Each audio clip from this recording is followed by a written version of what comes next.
calf strains. So with calves, you can get acute injuries or you can get overuse injuries, okay? There's two key muscles that the calf's made of. So you've got your gastrocnemius, which is your big diamond-shaped muscle, your big power muscle, all right? That's the one that you see the two big heads of the muscle sticking up. And they're the ones that really work when you jump and for power and speed, okay? So they're probably the most common ones that can be torn or strained, especially with pushing off, acceleration, deceleration, or jumping up. Underneath that is the soleus, which is a deeper muscle. It's probably the one we stand around on right now, so it's just working posturally at a low level. It sits underneath. Both of them come in and form into the Achilles. So we're just concentrating on the calf for me, and Achilles is a separate thing again. So there's a few things though we need to test when we're looking at a calf strain, and one is to make sure they haven't actually ruptured their Achilles. So we call it the squeeze test. So I probably need one of the physios to be my demo. So we'll run through how we'll do a quick check of things. So do you want to just roll up your hands on I might get you to demo your fantastic calf. So let's have you standing facing that way.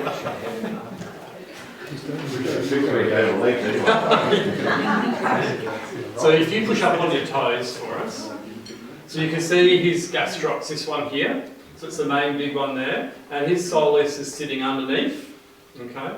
And then it forms into the Achilles and into the Achilles tendon. It joins onto the heel. So your calf is what pushes you up onto your toes. Okay. So on the outside here, he's quite chunky here. That's a different muscle. That's into the perineals, and they're your side-to-side stabilizers. So you relax back down. And when you roll your ankle, they'll get traumatized, and we'll go through that later. So we're going to concentrate on the gastroc and the soleus underneath. So if you hop back down again, and if you had your head up there, head up here, and leg hanging off the edge a bit, I can do the squeeze test. So just as a quick passive test, if you stay relaxed. So if you squeeze someone's calf, the foot should move, okay? It's such a basic, simple test. If you squeeze their calf and their foot doesn't move, they're in a bit of trouble, all right? So you've got to get them, straight off to somewhere fast, okay? Because we've got to do an ultrasound scan and work out how much the Achilles is intact, okay? So if someone's just done an acute calf, or normally they would point right down low, but sometimes they point up higher, okay? It can be hard to tell. Always do the squeeze test, okay? It's a nice and simple one. So if you stand up for us.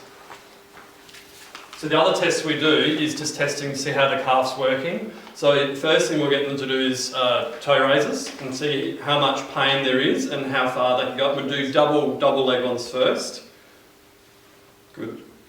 So normal endurance for a calf should be 30 reps. So you should be able to do 30 double leg raises and 30 single ones. So when we did our footy screenings earlier in the year, we made sure they could all get to 30 single calf raises, and that means they've got good calf strength and endurance, which is what we're after. So they should be able to do up to 30 of them, and then you do singles, and then if they're still pain-free, you've got no worries with that, then we actually bring them into more dynamic stuff. So we get them jumping up and down and see if there's any pain with jumping, and then the last thing we do is hopping. So hopping up and down on the spot.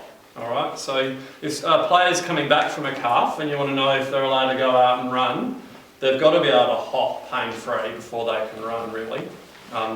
If you know they're in acute, just in early rehab and they want to do some light laps of really slow jogging, then you're allowed to let them jog, but they'd want to be able to jump up and down with 2 feet before you let them jump, before you let them jog, okay?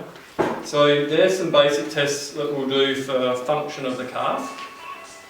So for releasing and massaging the calf, there's a few different ways, and I'm sure you guys do stacks of it. If you lie down on your tummy for us, head up that end.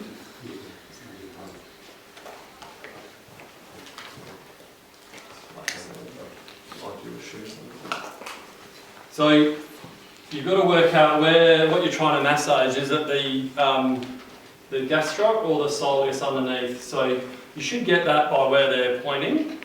And most times it's going to be this gastroc. So you've got your lateral head and your medial head. And then in it, you're going to have big ropey trigger points, big knots. Okay? So a trigger point is normally in the middle of a really tight bundle of muscle. And it's one defined point that if you flick over it, you'll get a twitch response. So you'll feel the whole rest of the muscle fascicle twitching away. Okay? And then you're right on the trigger point. So the idea is to work your way around and find the worst, ropiest, knottiest ones. I tend to use my thumb. Some people do a broader area with just the pads of their fingers. Okay, so you can find the worst spots, and you can trigger point and hold them from there. So with trigger point therapy, it's normally around 90 seconds you have to hold it for. Once you get a good feel of it, and a lot of you guys will do a lot of this, you can actually feel them let go and release. Okay, and then you can come back off, recheck it, see if it's still got the twitch response, and you can actually do it a second time. So trigger point therapy is really good for calves, especially the gastrocs, because it's really easy to find the big ropes. Other muscles can be harder. So calves are a really good one to start on tonight, and it should be an easy one to do as trainers. So quite often the medial head is the one that has the most trigger points in it. It's normally the worst. So, and that's the case with you, I reckon, Adrian. A few good ones in there. Yep, that one there. So you can do trigger point stuff. The other thing you can do is soft tissue work. So we'll use the cream.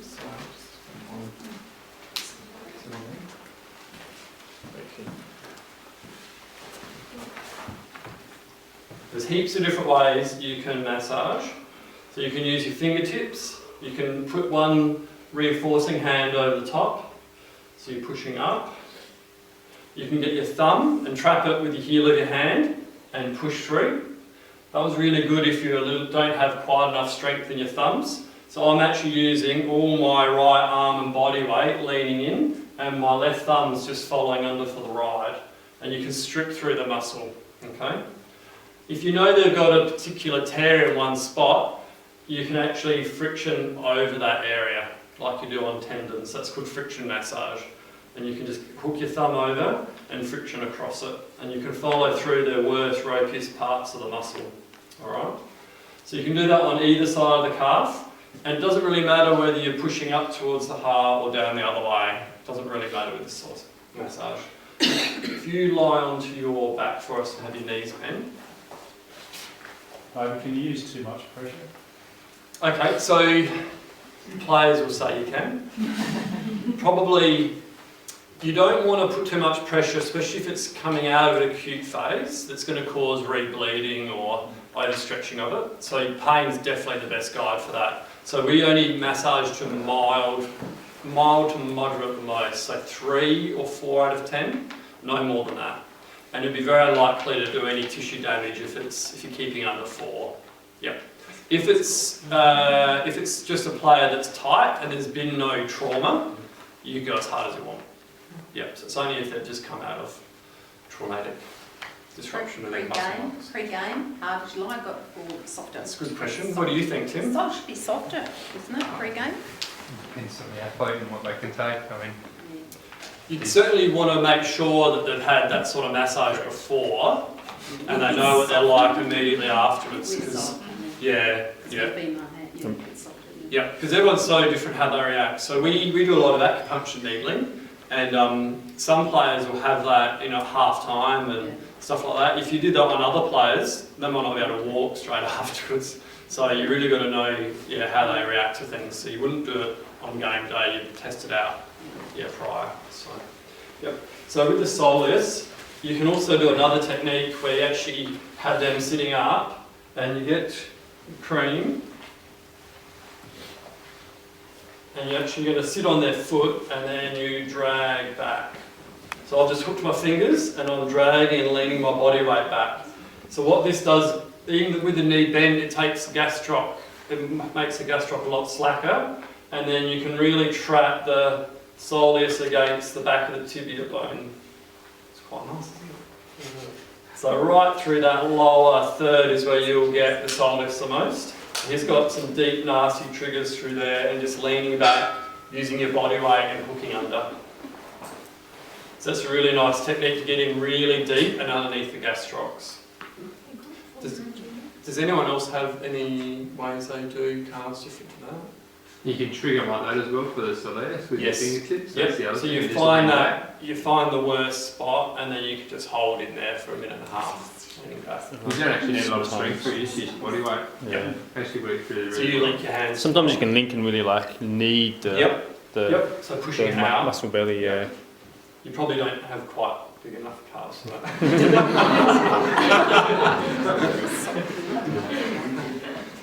Being recorded. Yeah. So yeah, that's how we get into the calf. All right. So that actually splitting the gastrocnemius when you're going down, like, you know how sometimes you seem to gel and come in that, Yeah. that's actually splitting it by. Yeah, I really like that technique. If you really want to get in deep and you're thinking it's more soleus than, so if it's they're just feeling tightness and crampiness, they haven't done an acute injury, soleus you'd have to check straight away. It's normally going to be pretty tight. So one of the ways to test to see if they're, it says soleus that's tight or their gastroc, is you get them to a calf stretch. So if you do a calf stretch with your leg straight, that stretches your gastrocs. If you bend your knee, it takes the gastrocs out of it and it gets your soleus. Okay? So your soleus is muscle, it comes up and it stops below your knee, whereas the gastroc goes above, so it's a double jointed one. So you stretch the soleus the most when you do a bent knee stretch, gastroc with legs straight. Okay. And that leads into the tips about rehabbing them. You pretty much know from what the player does, like the two classics you see for soleus, we see for a few women hockey players, is a player that plays the game and then pulls up really sore in the warm down, like in an acute spot, deep down low in the calf. That could be a soleus tear. And the other one is the player that's not sprinting, they're jogging along. You know, like it's classic, you know, if you're going for a 5k run, you step off the edge of a step or something, and then something will happen suddenly, or they could just be jogging along and something will happen. With your gastrocs, they'll be sprinting and they'll pull up like your real bad hamstrings. You want to take some load off. You can tape them, and we've done some taping options before. So you can tape it like you do for an Achilles. So it tightens, you're doing it so your foot's pointed a bit, and you're basically taping the foot into that position coming up through the calf. So that it helps assist when you're toeing off, and then when it goes on stretch it's getting a bit of support, so it's like putting a spring in your step with a tape. Okay. You can also tape around them like you do with hamstrings and quads. I'm going to go through that later. So you can actually do a wrap around with wide stretch, and you can even get another bit of tape, roll it up so it looks like someone's finger, and you can put it against the section of the muscle that's not happy where the tear is, and you can strap around that.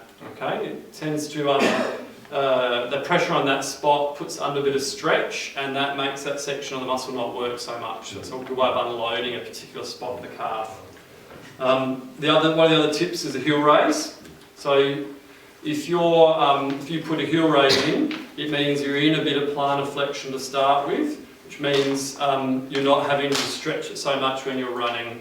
Okay, so it makes the calf a little bit easier to work. All right. One of the tips is getting a wetsuit stubby holder. You can cut that up and put that in the bottom of the shoe. It's a nice and easy one. And then as far as exercises go, it's the last little bit. So you've got to work out whether it's a gastroc or the soleus you're trying to strengthen, and that means you either do your calf raises with your legs straight or with your knees bent. Okay, so if you're trying to strengthen up the soleus, you want to take the gastroc out, so then you do your calf raises with your knee bent. Okay, still works the gastroc a bit. And you need to add, once you can do their body weight easily, then you need to actually add weight to them. Alright, so they need to be pushing more than their body weight. So holding dumbbells, holding a weight plate, or a backpack with lots of water in it, or something like that, with water bottles. How many Make it reps harder. would you do? Sorry? How many reps of that would you do? Yes, depends on where they're at. So, As a starting point? yeah, so in an acute phase, you'd get them doing it 2 to 3 times a day, making sure it's pain-free when they're doing it, and it feels fine after about half an hour, so it's not aching, all day long afterwards. And then once they can do 20 reps of their body weight with no pain, then you start to increase their holding weight or whatever, and then that goes in conjunction with a running program, and in the running program you also add some agility stuff and jumping and landing and testing it out.